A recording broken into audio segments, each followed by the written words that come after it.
नमस्ते दोस्तों। कभी आपने सोचा है कि समय कितना अनमोल है? ये बहती हुई नदी की तरह है जो एक बार चली गई तो कभी वापस नहीं आती।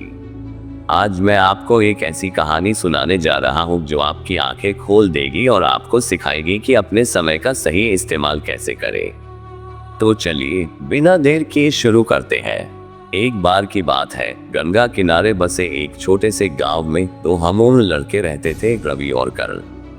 दोनों ही पढ़ने में तेज थे, लेकिन उनकी आदतों में जमीन आसमान का अंतर था। रवि हमेशा किताबों में डूबा रहता, स्कूल के बाद भी ज्ञान की तलाश में लगा रहता। वहीं करण स्कूल से आते ही दोस्तों के साथ खेलने निकल जाता या फिर घंटों मोबाइल पर गेम्स खेलता रहता। रवि का मानना था कि हर पल कुछ सीखने का है, हर मिनट कुछ बनने का है। वह कभी अपना समय व्यर्थ नहीं करता था। अगर वह खेलता भी तो उसमें भी कुछ न कुछ सीखने की कोशिश करता, जैसे टीम वर्क या रणनीति। दूसरी ओर करण को लगता था कि अभी तो पूरी जिंदगी पड़ी है, आराम से जिएंगे। वह अक्सर कहता, क्या इतनी जल्दी है, अभी तो मजे करने के दिन है। समय अपनी गति से बीतता रहा। दोनों ने अपनी स्कूली शिक्षा पूरी की। रवि ने अपनी मेहनत और समय के सदुपयोग के बल पर शहर के एक प्रतिष्ठित कॉलेज में दाखिला पा लिया। उसने इंजीनियरिंग में अपनी रुचि को आगे बढ़ाया और कड़ी मेहनत से अच्छे अंक प्राप्त किए। करण भी कॉलेज गया, लेकिन उसकी पुरानी आदतें उसका पीछा नहीं छोड़ रही थी। वह भी ज्यादातर समय दोस्तों के साथ घूमने और फिल्में देखने में बिताता था। पढ़ाई उसके लिए बोझ बनी हुई थी और धीरे धीरे उसके अंक गिरने लगे।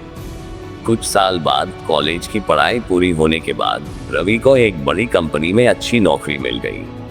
उसकी मेहनत रंग लाई थी और वह अपने करियर में आगे बढ़ रहा था। वहीं करण को एक साधारण सी नौकरी मिली, जिससे वह संतुष्ट नहीं था। उसे अक्सर रवि की सफलता पर हैरानी होती और कहीं ना कहीं वह अपनी पुरानी आदतों पर पछताता भी था। एक दिन दोनों दोस्त बरसों बाद मिले। रवि ने करण से उसकी नौकरी और जीवन के बारे में पूछा।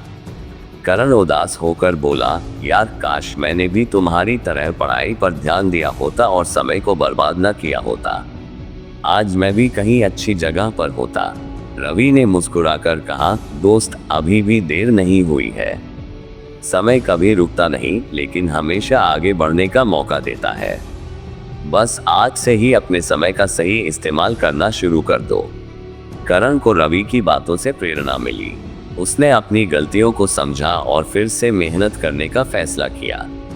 उसने अपनी नौकरी के साथ साथ आगे की पढ़ाई शुरू कर दी और धीरे धीरे अपने जीवन में बदलाव लाने लगा।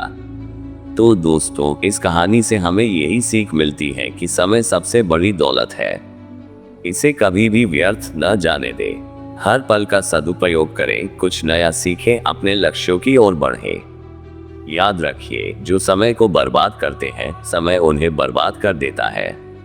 इसलिए उठो, जागो और अपने हर पल को कीमती बनाओ। आपको ये कहानी कैसी लगी, हमें कमेंट में जरूर बताएं। धन्यवाद।